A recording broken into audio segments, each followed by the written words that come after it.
Bienvenidas y bienvenidos a una emisión más de Discutamos México. Hoy el tema del que vamos a hablar es las mujeres en el arte y la cultura. Y antes de presentar a las invitadas de lujo que nos acompañan en esta mesa, quisiera que nos pusiéramos de acuerdo en dos conceptos fundamentales para hablar de este tema. Por un lado, por supuesto, el concepto de cultura. ¿De qué vamos a hablar? ¿En qué vamos a pensar cuando hablamos de cultura? Vamos a pensar en la cultura vinculada al desarrollo.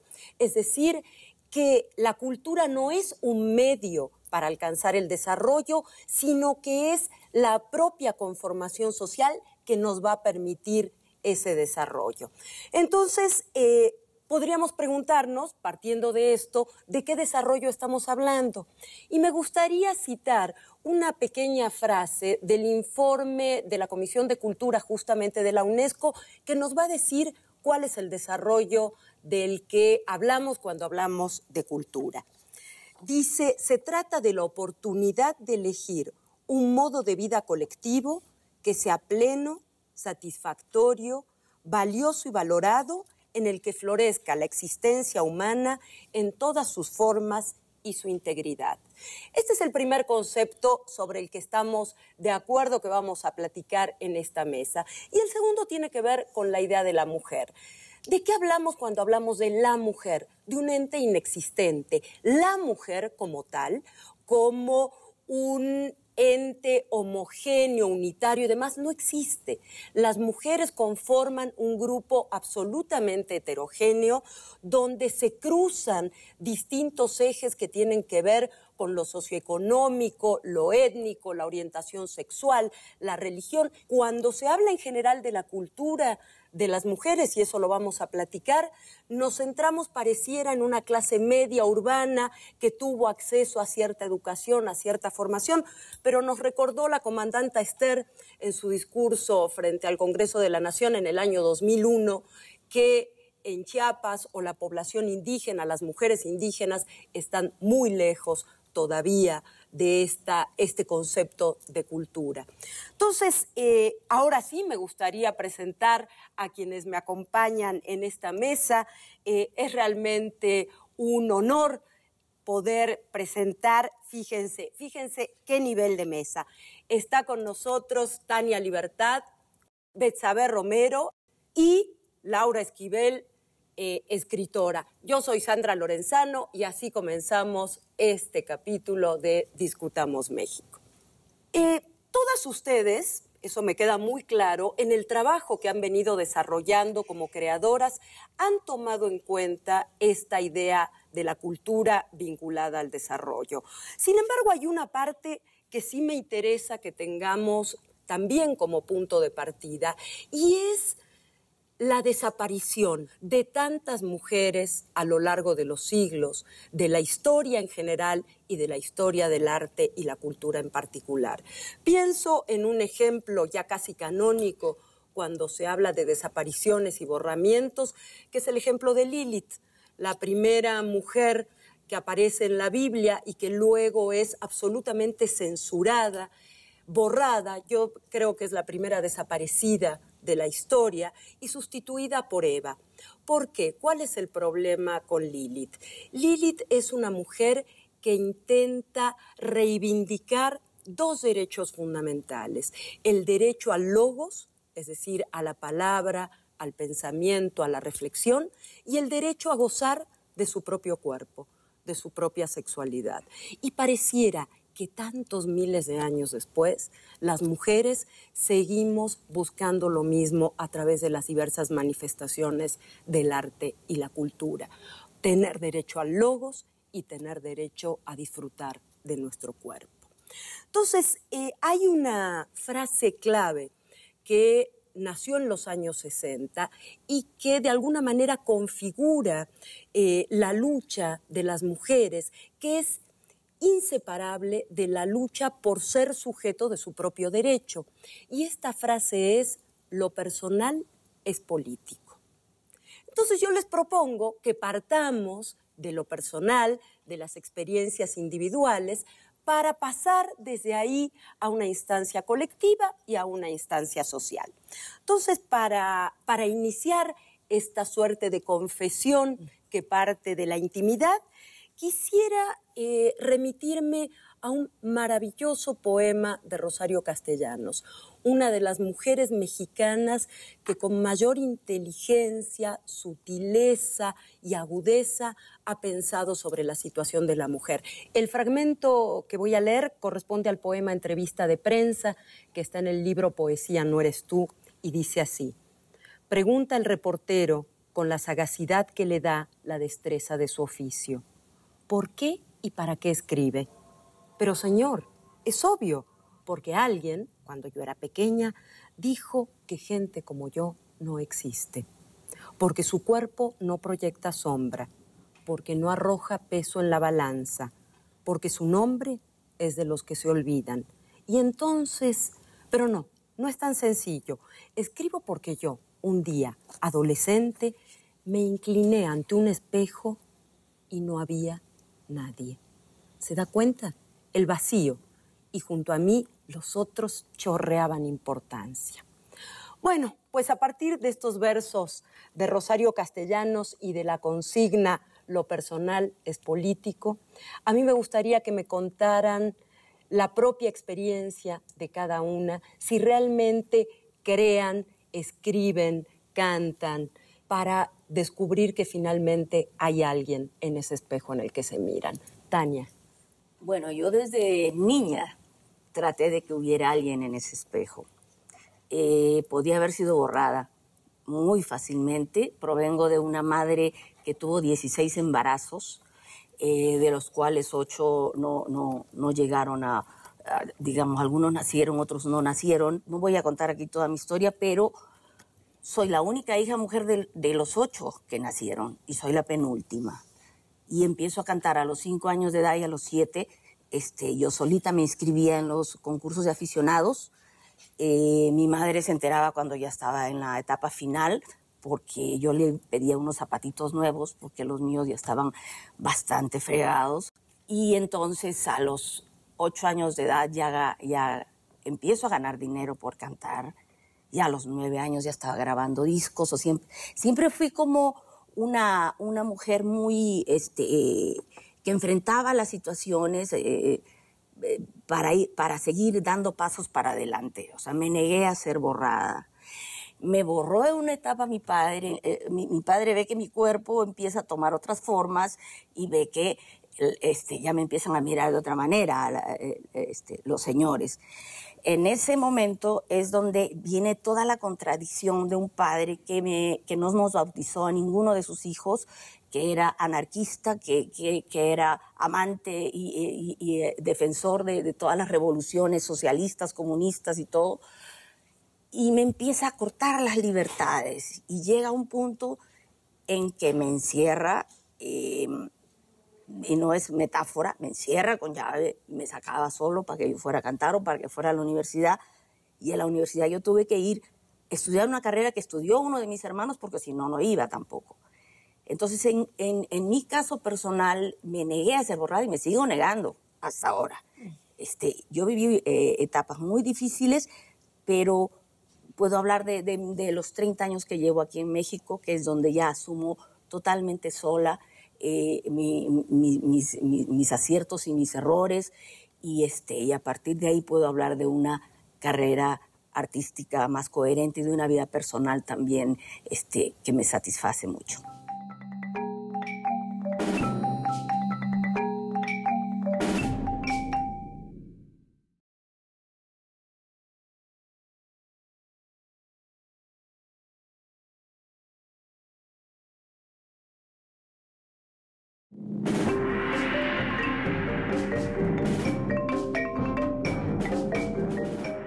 Los 30 años que llevo aquí en México, que es donde ya asumo totalmente sola mis aciertos y mis errores, y a partir de ahí puedo hablar de una carrera artística más coherente y de una vida personal también que me satisface mucho.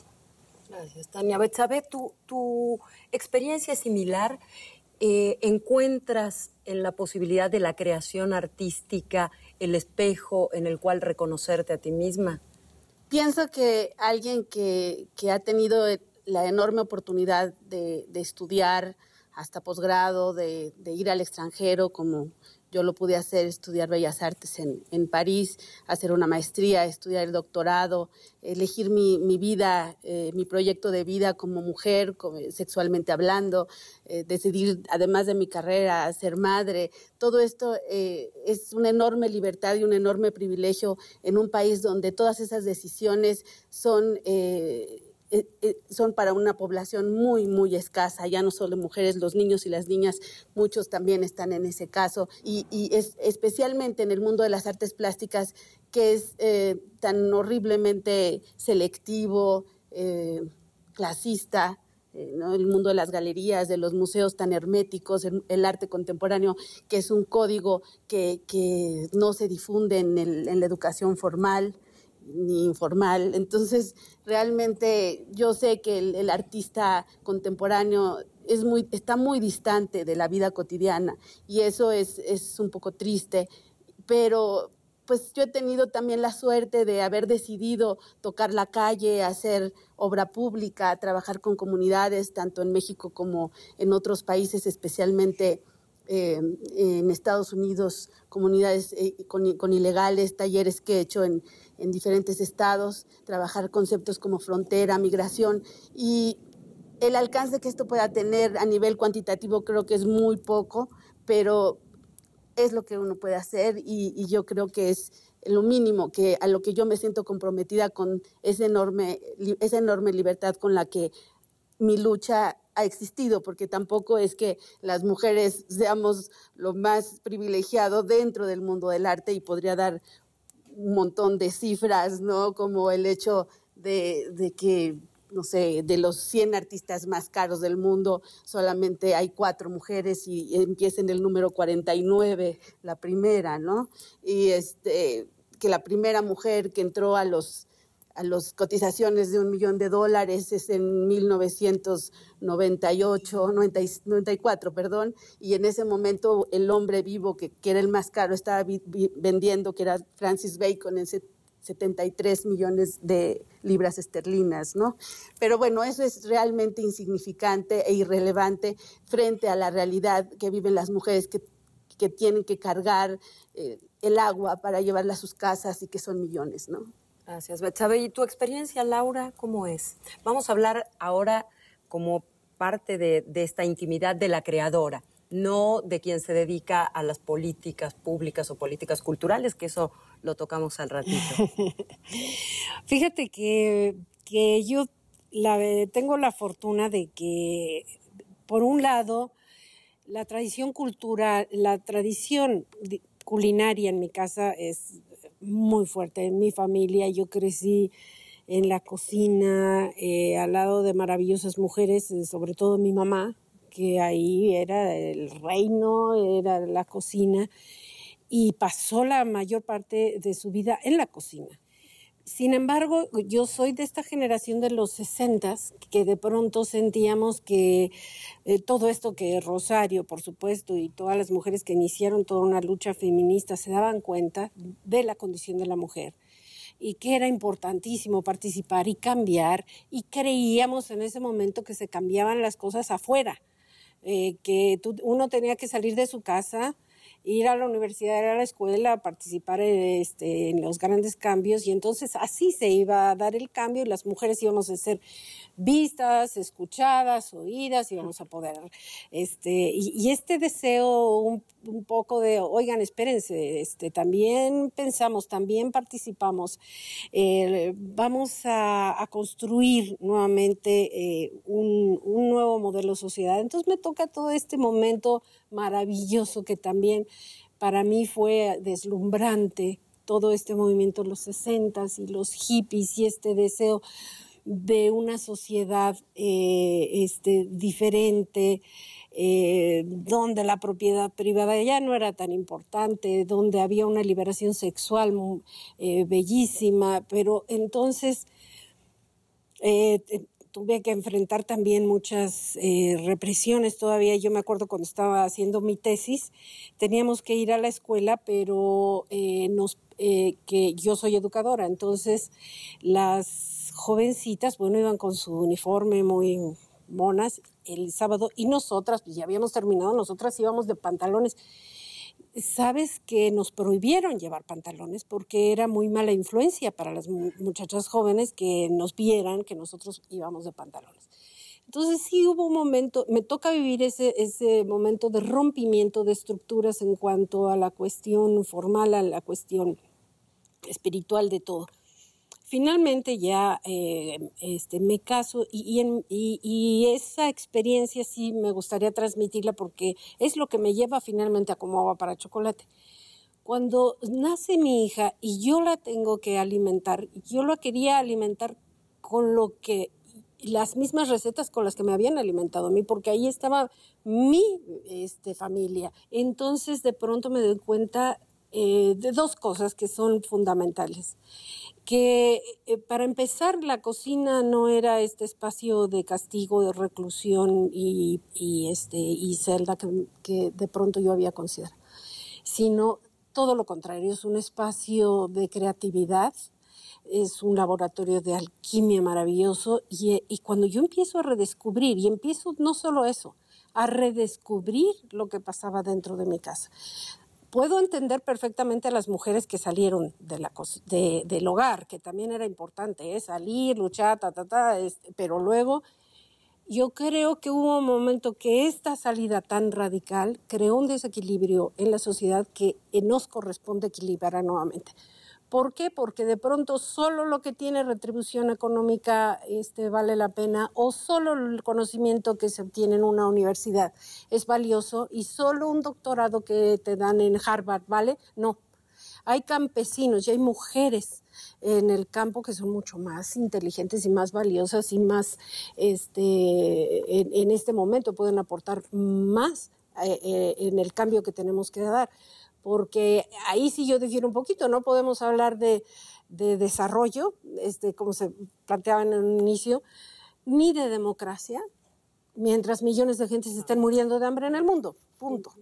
Entonces, ¿y qué es lo que aportamos y qué es lo que han aportado las mujeres? El hecho de que no vendan en Sotheby's no quiere decir que una mujer no cree arte y no esté creando arte y no haya fabricado arte en todos estos años. Entonces un poco Como Agua para Chocolate era, ojo, espérense, voltemos para acá porque desde los espacios donde aparentemente nos han recluido es posible realizar una gran revolución que consiste, la de Tita, por ejemplo, era hacer morir en ella una tradición castrante y no pasarla a la nueva generación. Entonces, el hecho de que cualquier mujer decida, porque todas traemos historias personales fuertes, todas traemos tradiciones castrantes, el hecho que yo diga, hasta aquí llegó, y mi hija, mis hijos y mis nietos no van a saber de esto, ese cambio es importantísimo a nivel familiar y, como tú bien lo mencionabas, familiar, social y nacional. Inmediatamente se va a reflejar en todos los ámbitos.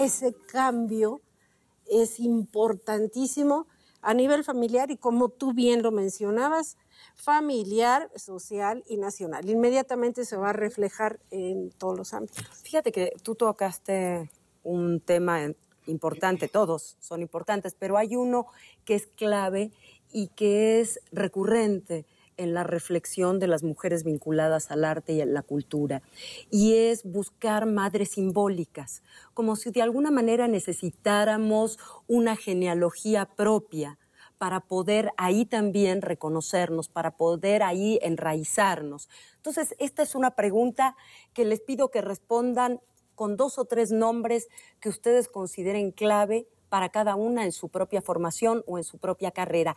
¿Quiénes serían para ti, Laura, las madres simbólicas? Bueno, la Virgen de Guadalupe. Bueno, curiosamente, fíjate, ahora después de escribir Malinche, obviamente Malinche. Y como escritora, porque pienso que sin Virginia Woolf, sin Simone de Beauvoir, sin la propia Rosario Castellanos, difícilmente una mujer hubiera podido tomar la pluma para escribir lo que escribes, ¿no? No, fíjate que de mujeres, de escritoras, curiosamente, es una que no es muy conocida, que se llama Vicky Baum. Vicky Baum. Esa, para mí, esa es la madre simbólica, literariamente hablando. Ajá. Muy bien. Betsabe, ¿para ti? Pues para mí mi abuela oaxaqueña que hacía estos altares de Oaxaca cada año y que también me hacía apreciar esos tapetes de flores cuando íbamos a los diferentes, porque fue mi familia, así íbamos mucho a ver las diferentes formas de expresar las festividades en los pueblos. Después cuando me entero que hay instalaciones efímeras y que el arte conceptual y que me di cuenta, pero si esto es tan o más bonito que lo que estoy viendo aquí en el museo. Y yo creo que la generosidad con la que se hacen estas ofrendas, la alegría y la forma en que se construyen una y otra vez estas memorias colectivas, para mí fueron grandes maestros para entender el arte efímero y el arte povera y el arte, la instalación, ¿no? Y por otro lado, pues sí, gente como María Izquierdo, que estuvo a la saga durante todo este gran movimiento muralístico que tuvo también muy oprimidas a las mujeres y a muchos pintores que no coincidían con sus ideas. Esa resistencia, ese camino de resistencia que tiene también hasta la fecha un artista que pues entró a las grandes ligas ya después casi de los 80 años como Luis Bourgeois, a mí me hablan mucho, ¿no? de esa lucha de tanta fuerza, ¿no? ¿Tú sientes, Tania, que tienes madres simbólicas en el mundo de la música, en el mundo de la interpretación, de la poesía? Tengo dos grandes bases, ¿no? Como Perú, de donde nazco, y México. Son los que han cimentado mi gusto por la música popular y a partir de eso los poetas, busqué mucho a los poetas desde muy jovencita y a los trovadores, ¿no?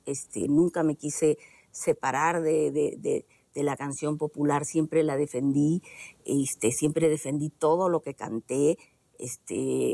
A veces en algún momento de mi vida me molestó porque sentía que estaba como cantando cosas que yo no quería por complacer a mi familia, por complacer a mis amigos, por complacer incluso a un país, por complacer Yo trabajaba mucho en la televisión en el Perú, yo llegué a tener un programa como conductora durante 5 años y habían cosas que me incomodaban. Entonces, cuando llego a México, repito, para mí es muy importante mi llegada aquí porque no solamente me hago de una cultura maravillosa como es la mexicana, sino que recupero también la mía, que la había ido dejando en el camino, se había ido quedando por pedacitos, ¿no? Entonces, tengo como muchas madres, ¿no? Muchas mujeres, no sé, aunque muchos hayan sido hombres, ¿no? Pero poetas que me influenciaron mucho. Bueno, pero sin duda somos parte de una tradición y aquello que nosotras estamos disfrutando como seres privilegiados, como bien decía Betsabe, tiene toda una historia detrás de la cual en gran medida nos estamos beneficiando, ¿no? Yo pensaba en la pobre Sor Juana queriendo entrar a la universidad y por supuesto lo tuvo prohibido, en esa época estaba prohibido, pero imagínense que apenas ahora, ya en pleno siglo XXI, hay el mismo porcentaje de estudiantes hombres que mujeres en nuestra máxima casa de estudios, ¿no? En la UNAM, que son la mayor parte de las estadísticas hacen referencia a la UNAM. Entonces, realmente ahí hay algo importante para tomar en cuenta. Sin duda, los años 60, como bien lo señalabas, Laura, es un momento clave. En la historia de México contemporáneo hay 2 momentos clave de incorporación de las mujeres y, por supuesto, de incorporación también al arte y a la cultura. Uno es la Revolución Mexicana, que nos la han querido transmitir solamente con esas mujeres adelitas que les cocinaban a los revolucionarios y demás, pero hubo mucho más que eso. Ya hay estudios muy serios y muy profundos mostrando esta transformación. Gabriela Cano, una historiadora especialista en historia de las mujeres, acaba de publicar un libro muy interesante sobre el tema. Y el otro momento es el 68, donde las mujeres se incorporan a la lucha política, aunque su presencia, por supuesto, no era tan fuerte ni tan visible en el Consejo General de Huelga. Pero hay una transformación social que incorpora a las mujeres, no solo masivamente a la educación, sino también como fuerza laboral, al mercado de trabajo. Pero a pesar de esta presencia masiva ya de las mujeres, hay datos que aplacan un poco tanto optimismo. Hay un dato que justamente lo voy a comentar específicamente con Betsabé y van a ver que no es muy diferente al de otras áreas, porque es un dato que tiene que ver con las escuelas de arte. En las escuelas de arte, según las estadísticas realizadas por el INMujeres, dicen que aproximadamente el 50% de la población es femenina. De este 50%, solamente el 25% alguna vez puede hacer una exposición. Y de ese 25%, solamente el 10% es considerado por un crítico de arte. Quiere decir que en ese proceso que tiene que ver con la cultura, que es la creación o producción, la circulación y la recepción, son los tres núcleos de la creación cultural, vamos perdiendo representatividad de una manera pasmosa. Y no dudo que esto que sucede en las escuelas de arte se repita, o a lo mejor sí dudo, y ustedes me van a sacar de esta duda. ¿Cuál es la relación del mercado con las mujeres artistas, con las mujeres creadoras? ¿Qué está pasando ahí? Hay una cierta perversión en el sentido de encumbrar de pronto a una mujer y con eso que parezca que todas las mujeres están representadas, cuando las demás vuelven a esta situación quizás de menos privilegio. No lo sé. ¿Qué piensas, Betsabé? Bueno, pues completando un poco este dato, en todas las escuelas de arte es más o menos 50% y en artes plásticas es 58%, de hecho. Y 25% son datos también que ha estudiado mucho Mónica Mayer, que es una artista e historiadora crítica muy importante. Dice que solo el 25%, máximo 30%, son las mujeres que participan en galerías y en museos aquí. Pero ya pensando en las colecciones mundiales, cuando uno piensa que el Pompidou acaba de hacer una gran exposición de mujeres para jactarse de ser uno de los museos que más mujeres tiene en su colección, tiene el 10%. Y el Met el 5%. De hecho, o sea que no es solo una cuestión local. Pero aquí, metiéndome más en los datos, lo que me llamó la atención es que, en primer lugar, las mujeres artistas tienen una preparación que va más allá de la secundaria en el 90 y tantos % de los casos. Y en los hombres hay más del 10% que no terminó ni la primaria o llegó a menos de la secundaria.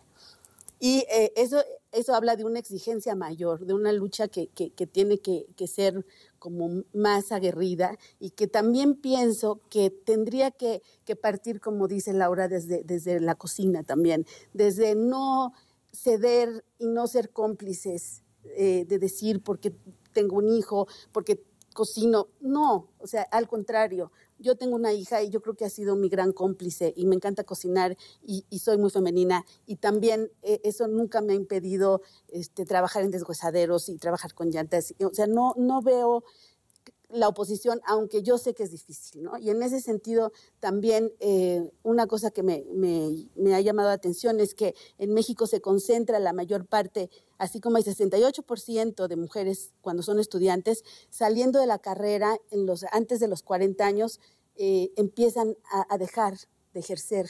Y después, casi a los 50, ya bajó el índice enormemente. Y eso se ve mucho en las becas del Sistema Nacional de Creadores, donde de 450 que hay en jóvenes creadores, se baja a 280, cuando hay, no recuerdo bien la cifra, pero hay creo que 900 hombres. O sea, la diferencia es enorme entre enorme entre hombres y mujeres que están en el Sistema Nacional de Creadores, y ese es porque a veces cedemos, creo.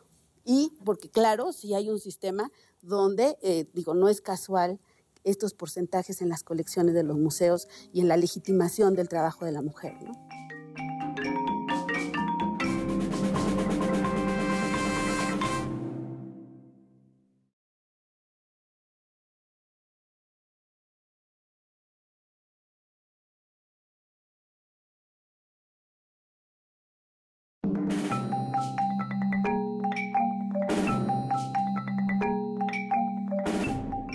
Porque a veces cedemos, creo.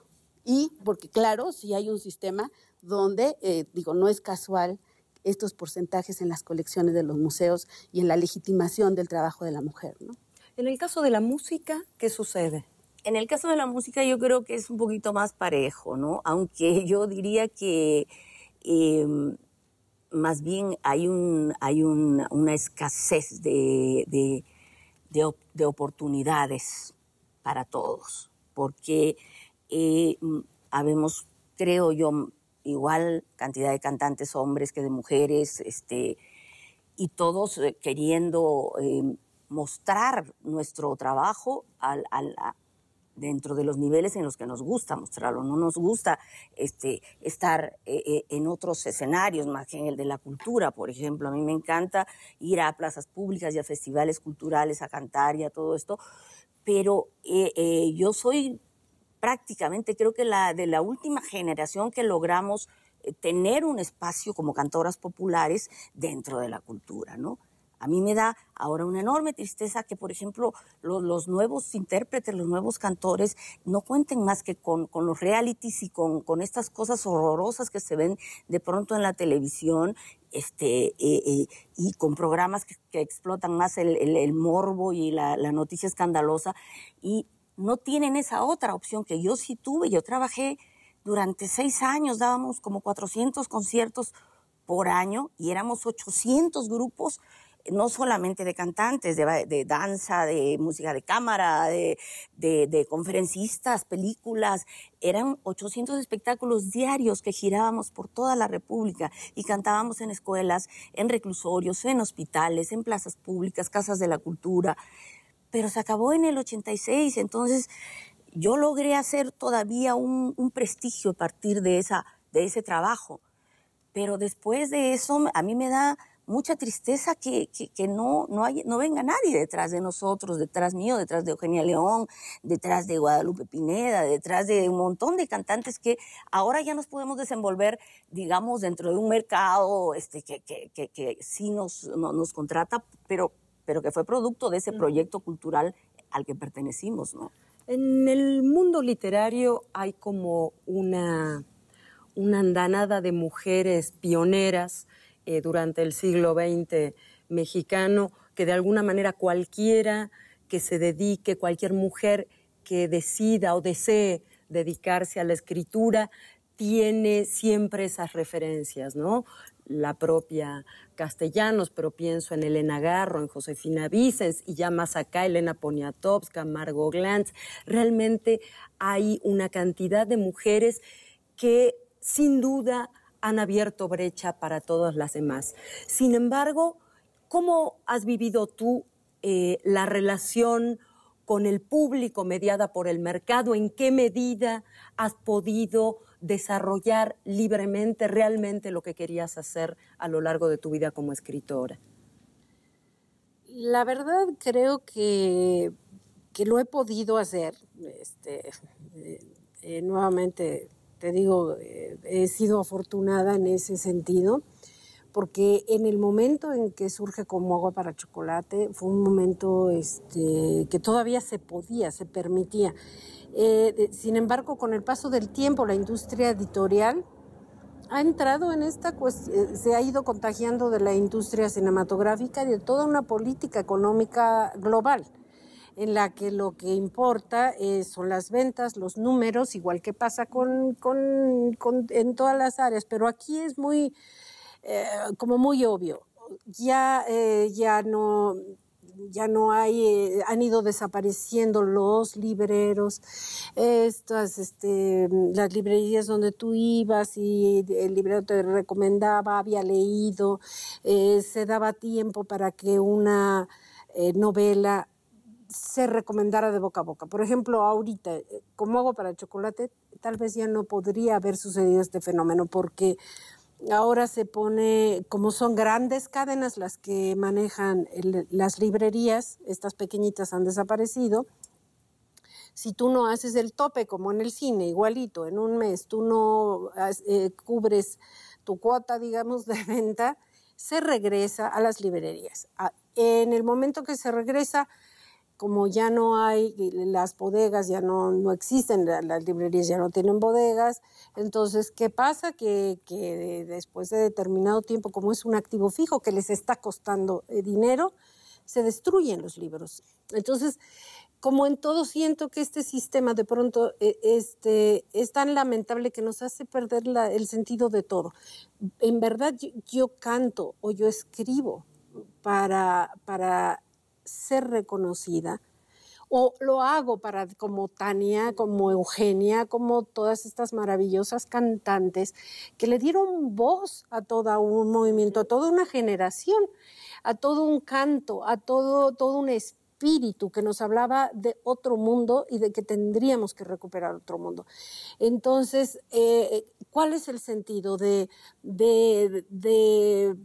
si yo pinto 3 garabatos que ahorita de pronto viene un crítico y dice, no, esa es una obra de arte maravillosa? Y yo voy a estar tan feliz, y si en verdad expresé lo que yo quería, yo creo que la pregunta es entonces, si yo voy a crear desde la separación, desde mi ego, solitito, tratando de demostrar al mundo que soy un artista, o si yo me voy a dar voz a muchas mujeres, voy a permitirme ser el espejo de otras formas de vida. No me importa que me digan lo que me digan. Yo quiero hablar de esto porque es lo que en este momento me importa, se venda o no se venda. Y entonces ahí también quería mencionar una cosa que hace un momento se mencionó. Yo creo que te lo digo porque, bueno, tú, a ti querida Sandra te consta que yo tuve un centro de talleres artísticos para niños. Y fíjate que yo tenía, iban muchos hijos de grandes intelectuales de este país. Y muchos de ellos, desgraciadamente, sus papás estaban muy ocupados dando conferencias por todo el mundo de cómo cambiar el mundo. Y los niños quedaban en manos de la televisión o en los que mejor les iba, en manos de sirvientas maravillosas, que les hacían su arrocito, que los enseñaban a comer tacos. Yo creo que... ojo, no estoy diciendo que no sea importante salir y hablar, pero creo que sí tendríamos que parar y decir, espérense, estamos llegando a una locura colectiva en cuanto a la especulación en el arte, en lo que hacemos las mujeres, por qué nos movemos y dónde está la importancia. Nosotras tenemos la oportunidad de crear seres en estos niños, creadores, no intérpretes, no gente que vaya a repetir patrones para ganar dinero, realmente creadores que imaginen nuevamente, que puedan trabajar. Que hacia ahí íbamos.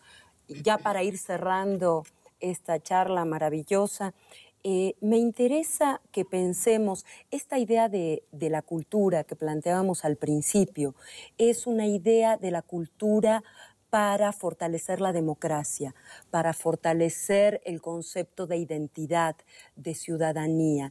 Entonces, ustedes 3 han trabajado a partir de esta idea con gente, con niños, con jóvenes, que además los jóvenes son los principales consumidores de cultura, según la última encuesta de prácticas y consumo cultural que hizo el Conaculta, son los jóvenes los que están buscando nuevos escenarios, nuevas voces y demás. Y pienso en la importancia de que hagamos conciencia del arte y la cultura como factores de transformación social, como motores de cambio. Pensemos, si no, en el ejemplo excepcional de José Antonio Abreu con las orquestas infantiles y juveniles de Venezuela. Pensemos en el caso de la ciudad de Medellín, en Colombia, que hubo un giro absoluto a esa sociedad violenta, corrupta y demás, gracias a abrir espacios donde los jóvenes podían estar en contacto con otros jóvenes y con la creación. Pienso, por ejemplo, en lo sucedido en Candeal con Carlinhos Brown, el músico brasileño que transformó totalmente su favela en Bahía, en el norte de Brasil.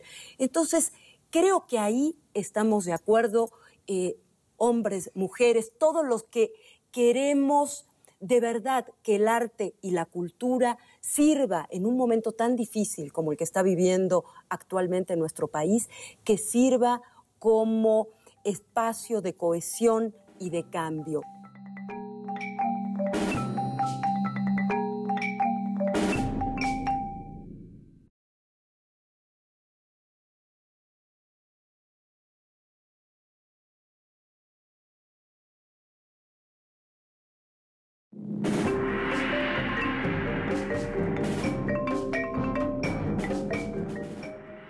Creo que ahí estamos de acuerdo, hombres, mujeres, todos los que queremos de verdad que el arte y la cultura sirva en un momento tan difícil como el que está viviendo actualmente nuestro país, que sirva como espacio de cohesión y de cambio. Tú has trabajado mucho, Betsabé. Laura nos contó ahora un poquito de su experiencia. Cuéntanos también la tuya. ¿Cuál es tu experiencia trabajando con niños alejados de los circuitos hegemónicos de circulación del arte?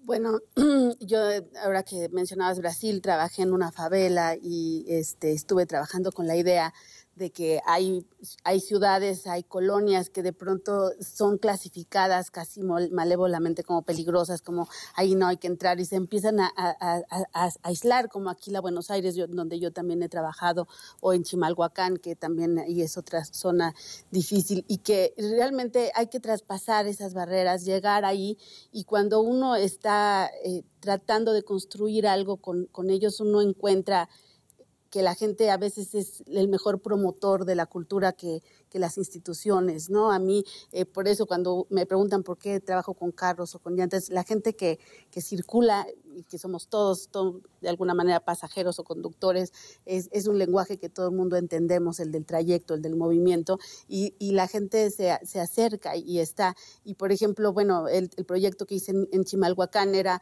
la idea de convertir en un jardín vivo y movible la educación como un vehículo, el único vehículo que florece y donde yo quiero que se suban los niños, ¿no? Y no siempre se puede, me costó trabajo.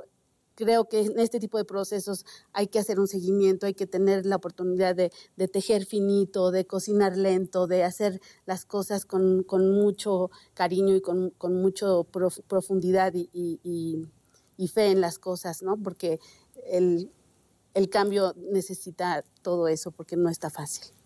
Sí, sin duda. Tania, tu experiencia me imagino que es la más directa de todas las expresiones artísticas y culturales de las que estamos hablando. Tu experiencia es la más directa porque tienes al público normalmente ahí cerca y bueno, contabas de esa historia maravillosa de los cantantes saliendo a cantar por los pueblos, en las plazas, en las escuelas. Eso seguramente te ha marcado y me imagino que mucho de lo que seleccionas de tu repertorio, aquello con lo que grabas tus discos, tiene en mente también esta incidencia social tan fuerte de tu canto, ¿no? Sí, bueno, yo, no solamente por este trabajo que yo realizo a partir de mi llegada a México, sino porque desde mi familia, o sea, mis otros hermanos, mis 7 hermanos hombres fueron obreros. Yo provengo de una familia muy, muy pobre, entonces yo tuve muy de cerca la realidad de la problemática de los obreros. Mi madre era enfermera en un hospital obrero y mi padre era guardia civil. Entonces, todos los contrastes y todo esto, pero sí una época muy fuerte porque cuando tú decías eso de cargar el agua, pues yo a los 4 o 5 años de edad con la varita de la escoba y dos baldecitos. Teníamos la obligación con mis hermanos de llenar un tanque de agua para la semana. En fin, pero estoy convencida de que el arte y la cultura tienen que ser obligatoriamente parte de la educación. No es un lujo, tienen que estar, tienen que formar parte de la educación de un ser humano. Los va a hacer mejores, los va a hacer más sensibles, los va a hacer, no sé, creadores también, por supuesto, ¿no? Entonces, en esa medida, yo con la persona con la que empecé a trabajar en estos proyectos, que ya se murió, el señor Manuel de la Cera, cada sexenio llevábamos un foldercito con el proyecto para que a ver si el gobierno lo podía hacer. Nunca lo logramos, por supuesto. La última vez fue hace 3 años que lo intentamos. Estoy tratando de hacer una fundación con las entidades que me han nombrado, la UNESCO, artista de la UNESCO para la Paz, la Secretaría General Iberoamericana, incluso el Grammy, que lo recibí junto con el maestro Abreu en noviembre.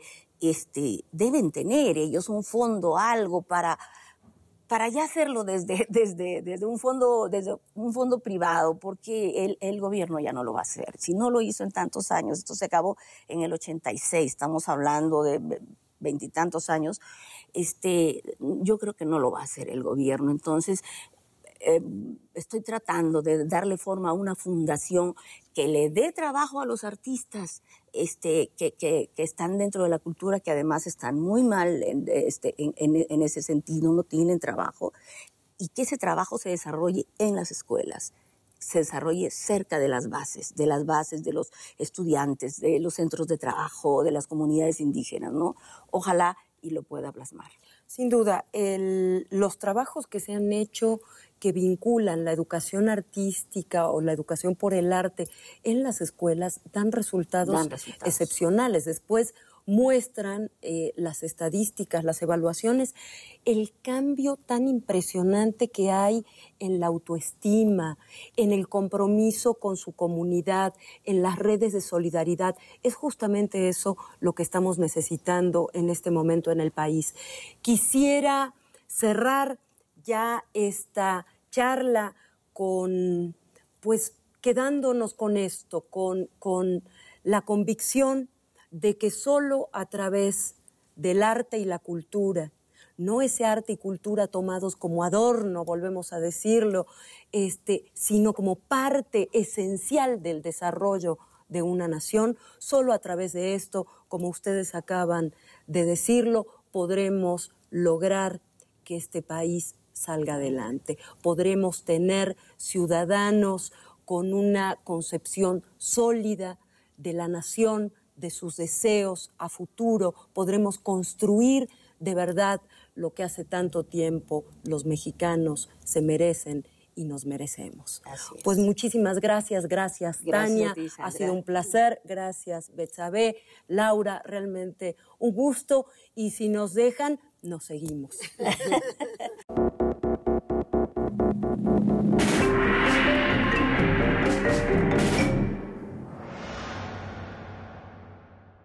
Los niños no nada más son seres racionales que van a la escuela a aprender matemáticas, español y ciencias. Son seres que generan futuro. No temerle a la niñez tampoco. Tenemos que romper con nuestro concepto de que hay que cuidarla. Creo que esas son preocupaciones que como adultos debemos de tener y de repensar para pensar en el futuro de la niñez. Hay unos educadores que piensan que los niños no deben ser silenciosos, obedientes. Piensan que pueden tener recreación y diversión en las escuelas. La importancia de la participación de los niños, de romper el cerco, de tenerlos aislados, de incorporarlos, de construir y apoyar y empujar porque se puedan integrar los niños en la participación. A través de políticas públicas que inviertan incluso en la investigación para conocer la situación de estas infancias invisibles.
Thank you.